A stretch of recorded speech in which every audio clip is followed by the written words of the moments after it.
अस्सलाम वालेकुम। अब हमारे ऑपरेटर्स जो हैं वो ख़त्म हो चुके हैं। अब हमारे नेक्स्ट छोटे छोटे टॉपिक्स हैं जिनको आज हम कवर करके चैप्टर एंड करने की कोशिश करते हैं। ठीक है। सबसे पहला है हमारे पास explain operator precedence with example. Precedence का मतलब होता है कि बल्कि नीचे लिखा डेफिनेशन है कि the order in which different types of operators in an expression are evaluated is known as operator precedence. कि हमने अब काफ़ी सारे ऑपरेटर पढ़ लिए हैं, रिलेशनल पढ़े हैं, लॉजिकल पढ़े हैं, अर्थमेटिक पढ़े हैं, असाइनमेंट ऑपरेटर है, कंपाउंड असाइनमेंट है। ठीक है। तो अब इनमें से अगर ये सारे एक ही एक्सप्रेशन में आ जाते हैं, इनके इकट्ठे अगर आपको दे दिए जाते हैं तो आप उनमें से पहले कौन सा सॉल्व करेंगे, उसके बाद कौन सा करेंगे, उसके बाद कौन सा करेंगे। जैसे आपने पढ़ा होगा मैथ्स में भी रूल होता है कि अगर एक ही स्टेटमेंट में वो करली ब्रैकेट भी आ रही है, छोटी ब्रैकेट भी आ रही है, लार्ज ब्रैकेट भी आ रही है, तो आप उनमें से पहले कौन सी सॉल्व करेंगे। इस तरह से होते हैं, प्लस माइनस मल्टीप्लाई में भी होते हैं कि पहले प्लस करेंगे फिर माइनस, इस तरह से। तो बिल्कुल यही वाला जो है वो ऑपरेटर प्रेसिडेंस, इसका यही मतलब यहाँ पे भी यही है कि आपने अगर एक ही स्टेटमेंट में बहुत सारे ऑपरेटर्स आ रहे हैं तो उनमें से पहले आप कौन सा ऑपरेटर एवेलुएट करेंगे, उसको हम कहते हैं ऑपरेटर प्रेसिडेंस। ठीक हो गया। Order in which different types of operators in expression are evaluated is known as operator precedence. Each operator has its own precedence level. If an expression contains different type of operators, the operator with higher precedence are evaluated before the operators with the lower precedence. ठीक है कि अगर आपके पास जो है वो एक ही expression में बहुत सारे ऑपरेटर्स आ रहे हैं तो जिनकी प्रेसिडेंस ज़्यादा होगी उनको आप पहले सॉल्व करेंगे। तो अब प्रेसिडेंस किस तरह से होती है वो देखें, नीचे ये बल्कि लिखे हुए हैं, कुछ रूल्स लिखे हुए हैं, ये आपको पता होना चाहिए कि any expression given in the parenthesis मतलब है ब्रैकेट। ठीक है। जो सबसे पहले ब्रैकेट में लिखा हुआ होगा वो आप सॉल्व करेंगे, उसके बाद मल्टीप्लिकेशन और डिवीजन सॉल्व करेंगे, फिर प्लस और माइनस सॉल्व करेंगे। ठीक है। ये यानी कि इन्होंने एक रूल बना दिया है कि सबसे पहले आप ब्रैकेट वाला सॉल्व करेंगे जो भी ब्रैकेट में लिखा हुआ है, उसके बाद आप मल्टीप्लिकेशन, फिर डिवीजन, फिर प्लस, फिर माइनस। तो ये आपने लाजमी याद रखने हैं। इसके अलावा भी हमारे पास यहाँ पे आपके पास आगे टेबल बना हुआ है, उसमें सब की प्रेसिडेंस बताई भी है। अब देखें, सबसे पहले हायर प्रेसिडेंस है नॉट ऑपरेटर की, फिर आपके पास मल्टीप्लिकेशन, डिवीजन और मॉडुलस आते हैं, फिर प्लस माइनस आते हैं, फिर रिलेशनल आते हैं, फिर लॉजिकल आते हैं और आखिर पे असाइनमेंट ऑपरेटर आती है। ठीक है। तो ये आपने इसको एक याद आप कर लें तो ज़्यादा बेहतर, अच्छी बात है। नहीं तो आपको इतना लाजमी पता होना चाहिए कि पहले ब्रैकेट, क्योंकि ज़्यादातर जो पेपर में दिए जाते हैं वो इसी तरह से ही होते हैं, इसमें कम ही होते हैं कि रिलेशन वगैरह भी बीच में ऐड करें। वो ज़्यादातर यही वाले अर्थमेटिक ऑपरेटर्स ही दिए जाते हैं। ठीक है। तो पहले ब्रैकेट आप करेंगे, फिर प्लस ये मल्टीप्लिकेशन डिवीजन करेंगे, फिर प्लस माइनस करेंगे। ठीक हो गया। अब जैसे यहाँ पे एक एग्जांपल दी हुई है, इसको आप कर लेते हैं ताकि आपको समझ आ जाए। 10 multiplied by 24 divide by 5 minus 2 plus 13। ठीक है। तो अब हमने क्या पढ़ा है कि सबसे पहले आप क्या करेंगे, ब्रैकेट वाला सॉल्व करेंगे। तो सबसे पहले हम इसको सॉल्व कर लेते हैं। 24 डिवाइडेड बाई 5 माइनस 2 क्या हो जाएगा, 3। ठीक हो गया। प्लस 13। उसके बाद हमने क्या पढ़ा है, हम मल्टीप्लिकेशन और डिवीजन सॉल्व करते हैं, यही हम करते हैं ना। ठीक है। तो सबसे पहले हम क्या कर लेते हैं, इसको डिवीजन वाला कर लेते हैं। 10 24 डिवाइडेड बाय 3 क्या हो जाएगा, 8 प्लस 13। उसके बाद इन दोनों को करेंगे क्योंकि ब्रैकेट में है, 80 प्लस 13, ये हमारे पास क्या बन जाएगा, 93। तो ये हमारे पास इसको सॉल्व करने का तरीका होता है कि कोई भी आपके पास ऑपरेटर दिया होगा तो अब आप क्या करेंगे, पहले ब्रैकेट को प्रेसिडेंस देंगे। ठीक है। ब्रैकेट के अंदर है तो पहले वो सॉल्व होगा, फिर उसके बाद भी आप देखें यहाँ पे भी हमारे पास वैसे तो मल्टीप्लिकेशन की ज़्यादा होती है प्रेसिडेंस, लेकिन ये ब्रैकेट के अंदर था 24 डिवाइड बाई 3, तो हमने उसको पहले सॉल्व किया। ठीक है। तो जो ब्रैकेट के अंदर होगा आप पहले उसको सॉल्व करेंगे। उसके बाद अगर ब्रैकेट के बाहर आ गए हैं सारे तो फिर पहले आप उसमें से मल्टीप्लिकेशन, फिर डिवीजन, फिर प्लस, फिर माइनस। ठीक है। तो ये आपने लाजमी याद रखना है। अच्छा, नेक्स्ट हमारे पास एक छोटा सा टॉपिक है, वो है एसोसिएटिविटी ऑफ ऑपरेटर्स। ये तो हो गया प्रेसिडेंस। प्रेसिडेंस क्या था कि अगर डिफरेंट टाइप के ऑपरेटर्स दिए हुए हैं तो उनमें से पहले कौन सा सॉल्व करना है। एसोसिएटिविटी होती है कि अगर सेम प्रेसिडेंस के आ गए, आप देखें ऊपर जो टेबल बना हुआ है प्रेसिडेंस वाला, उसमें कहा गया है कि मल्टीप्लिकेशन, डिवीजन, मॉडुलस, इन तीनों की सेम है प्रेसिडेंस। ठीक है। प्लस और माइनस की सेम है। ठीक है। उसके बाद ये जो equal, double equal, not equal, इनकी सेम है। ठीक है। तो अब देखें, अगर आपके पास सेम वाले आ गए हैं, ठीक है, कि एक ही प्रेसिडेंस वाले आ गए हैं, तो इनमें से पहले कौन सा करना है, इसको आप कहते हैं एसोसिएटिविटी। ठीक है। कि आपके यानी कि आप इन तीनों में से और कोई ब्रैकेट भी नहीं लगी हुई, यानी कि आपको कुछ भी नहीं दिया, सिर्फ ये तीन ऑपरेटर्स हैं किसी एक उसके अंदर। जैसे फॉर एग्जांपल इस तरह 5 मल्टीप्लाइड बाई 4 डिवाइड बाई 3 इस तरह से लिखा हुआ है, तो आप पहले मल्टीप्लाई करेंगे या डिवाइड करेंगे। तो यहाँ पे अब हमें ना तो ब्रैकेट लगी हुई है, ठीक है, प्रेसिडेंस भी दोनों की सेम है, मल्टीप्लिकेशन डिवीजन की सेम प्रेसिडेंस है ऊपर टेबल के अकॉर्डिंग, ठीक है। तो ऐसे केस में अब आप क्या करेंगे, फिर आप एसोसिएटिविटी देखते हैं। एसोसिएटिविटी क्या होती है कि in which the precedence of same order in which the operator of same precedence are evaluated is known as operator associativity. If an expression contains same operator that have the same precedence level, the expression is evaluated either from the left to right or right to left, ठीक है। अब left to right कौन से होते हैं, ये आपने याद रखना है। ये जो टेबल है ये आपने याद करना होगा, ठीक है, कि जो पोस्ट फिक्स और जो प्री फिक्स है वो हमारे पास लेफ़्ट टू राइट है, ठीक है। उसके बाद आगे प्लस माइनस यानी कि यूनरी बाइनरी वाले ये भी लेफ़्ट टू राइट है। इनको बेशक आप ये पहले दोनों स्किप कर दें, ये जो अगले दोनों है ना, ये मल्टीप्लिकेशन डिवीजन और मॉडुलस और प्लस माइनस, ये लाजमी आपको आने चाहिए। मल्टीप्लिकेशन डिवीजन मॉडुलस के लिखा हुआ है लेफ़्ट टू राइट, और इसी तरह प्लस माइनस का भी लिखा हुआ है लेफ़्ट टू राइट, ठीक है। लेफ़्ट टू राइट का क्या मतलब है कि यहाँ से आप स्टार्ट करेंगे, इस तरफ से लेफ्ट साइड से स्टार्ट करेंगे, फिर राइट पे आएंगे। तो यानी कि आप पहले आप इसमें से आप जो लेफ्ट पे आ रहा है, पहले कौन सा आ रहा है मल्टीप्लिकेशन, उसको सॉल्व करेंगे 20, उसके बाद आप अगला सॉल्व करेंगे तो 20 डिवाइड बाई 3 जो भी आपका रिजल्ट आता है, ठीक है, समझ आइए चीज़। तो ये हमारे पास इसकी एसोसिएटिविटी होती है। इसी तरह से अगर मेरे पास इस तरह से लिखा हुआ है 5 + 4 - 2, तो अब इसकी भी लेफ़्ट टू राइट है, यानी कि लेफ़्ट साइड से आप स्टार्ट करेंगे। लेफ़्ट साइड पे पहले कौन सा प्लस वाला, तो 5 पहले प्लस करेंगे आप, फिर आप माइनस करेंगे, समझ आइए चीज़। तो इसको हम कहते हैं कि हमारे पास एसोसिएटिविटी है। प्लस माइनस और मल्टीप्लाई वाली आपने या लाजमी याद रखनी है, ठीक है।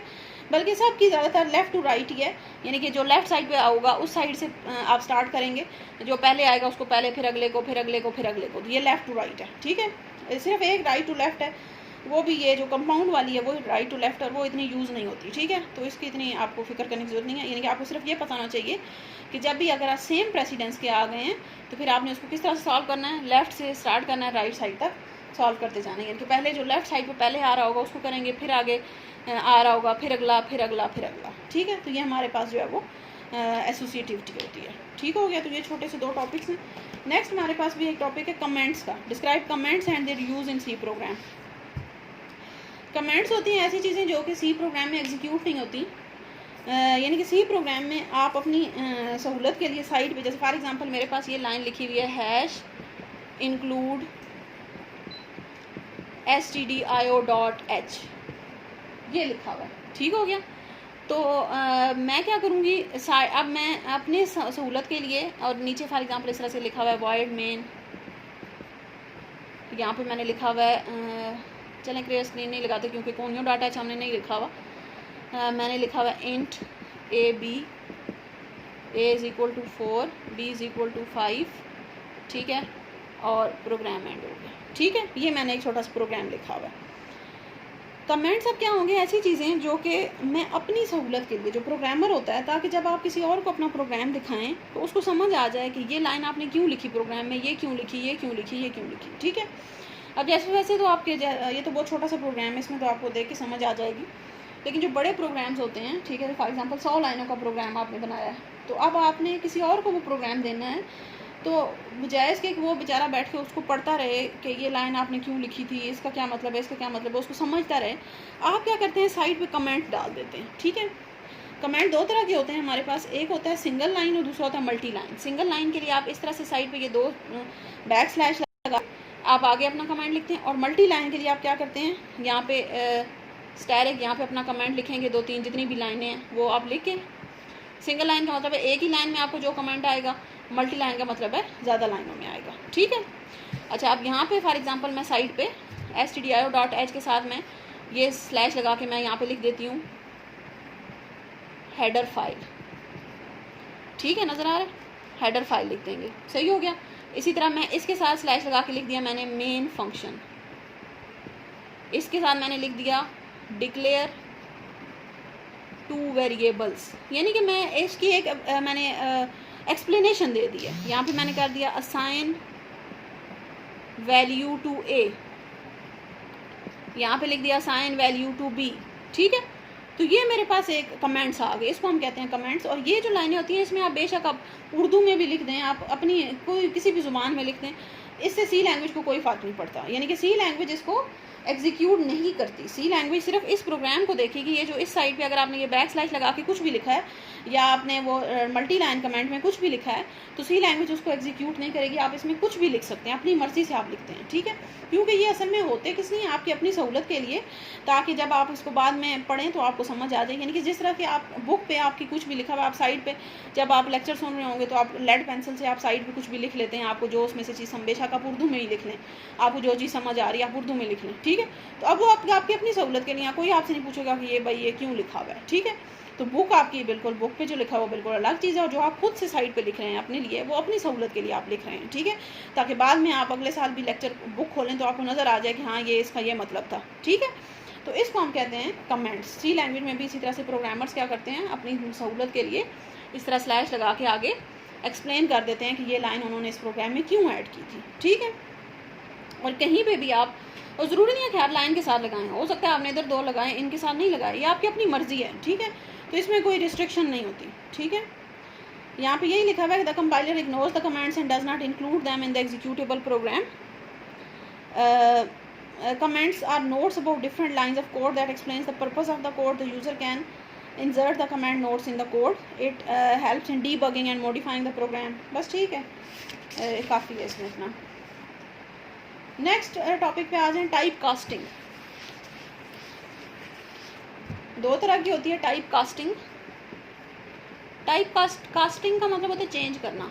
तो type casting means type change करना। टाइप्स हमने काफ़ी सारी पढ़ ली हैं, integer, float, double, long double है, सिंगल है, ठीक है, काफ़ी सारी हमने टाइप्स पढ़ ली हैं।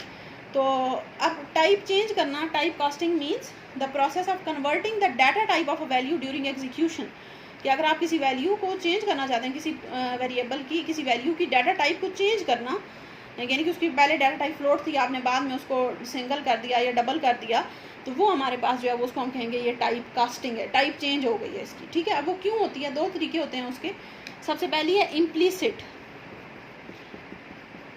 इम्प्लीसिट का मतलब है कि आपने खुद से नहीं की बल्कि सी लैंग्वेज ने कर दी। वो क्यों, ज़ाहिर कोई ना कहीं ज़रूरत पड़ी होगी, ठीक है, डन बाय कंपाइलर। यानी कि जो कंपाइलर है आपका, जो सी लैंग्वेज है आपकी, उसने अगर आप प्रोग्राम की एग्जीक्यूशन के दौरान किसी वेरिएबल की टाइप चेंज कर दिया तो उसको हम कहेंगे ये इम्प्लीसिट टाइप कास्टिंग। यानी कि आपने नहीं की, कंपाइलर ने कर दी, तो वो क्या हो जाएगी, इम्प्लीसिट टाइप कास्टिंग। और वो क्यों होती है, वो होती है कि फॉर एग्जांपल अगर आपने ये जैसे लिखा हुआ है, the operands in the arithmetic operations must be of similar type if the data type of the operands are different then the value of the lower data type is converted in the higher. यानी कि अगर कोई एक आपने दो values को आप evaluate कर रहे हैं, जैसे नीचे एग्जांपल है कि x इंटीजर है और y लॉन्ग है, तो आप कर रहे हैं x प्लस वाई। तो अब हमारे पास x जो है वो छोटी वैल्यू है, यानी कि x जो है वो उसकी डाटा टाइप छोटी है और y की बड़ी है, so the value of x will be converted into the long during execution, ठीक है। कि अगर एक वेरिएबल की वैल्यू जो डाटा टाइप है वो छोटी है, ठीक है, लोअर है, for example integer, plus y की जो है वो हायर है, जैसे लॉन्ग है। अब लॉन्ग बड़ी होती है ना, इंटीजर से हम पीछे पढ़ चुके हैं, इंटीजर के बाद हमारे पास लॉन्ग, ठीक है।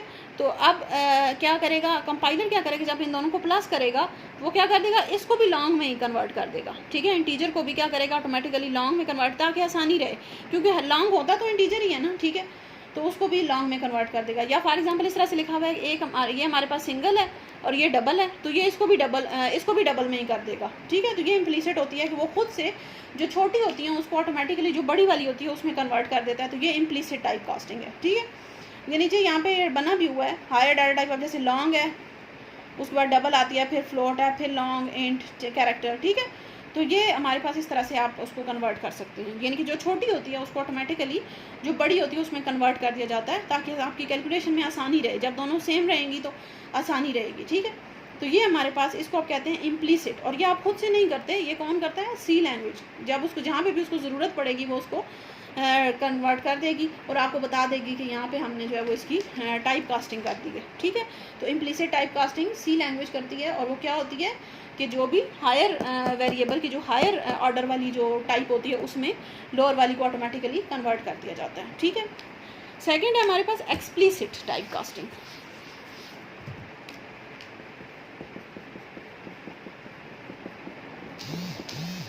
एक्सप्लिसिट टाइप कास्टिंग जो होती है वो होती है आप खुद से जो परफॉर्म करते हैं, यानी कि जो प्रोग्रामर करता है, डन बाय प्रोग्रामर। इम्प्लिसिट थी वो किसने की थी, जो हमारे पास सी लैंग्वेज का कंपाइलर होता है, और जो एक्सप्लिसिट होती है वो हमारे पास कौन करता है, प्रोग्रामर करता है। ठीक है, अच्छा जी, इसका सिंटैक्स देखिए, हमारे पास इसका सिंटैक्स होता है, यानी कि इसको करने का जो तरीका है वो कैसे होता है, आप यहाँ पे ब्रैकेट के अंदर लिखते हैं टाइप और आगे एक्सप्रेशन, यानी कि जो भी वेरिएबल होगा। जैसे फॉर एग्जांपल मैं एक्स की टाइप मेरे पास फॉर एग्जांपल इंटीजर थी, मैं उसको चेंज करना चाहती हूँ तो मैं कैसे करूँगी, यहाँ पे उसकी टाइप जो भी जिस भी टाइप में मैं चेंज करना चाहती हूँ मैं लिखूँगी लॉन्ग और आगे एक्स लिख दूँगी, तो ये उसको ऑटोमेटिकली चेंज कर देगा। ठीक है, यानी कि आपने पहले उसकी टाइप कुछ और दी, बाद में आप चेंज करना चाहते हैं तो आप आसानी से चेंज कर सकते हैं। और उसको चेंज करने का तरीका क्या होता है, ब्रैकेट के अंदर आप उसकी टाइप लिखे साइड पे आप वेरिएबल देंगे तो वो चेंज हो जाएगा। ठीक है, इसको हम कहते हैं एक्सप्लिसिट टाइप कास्टिंग। ठीक हो गया।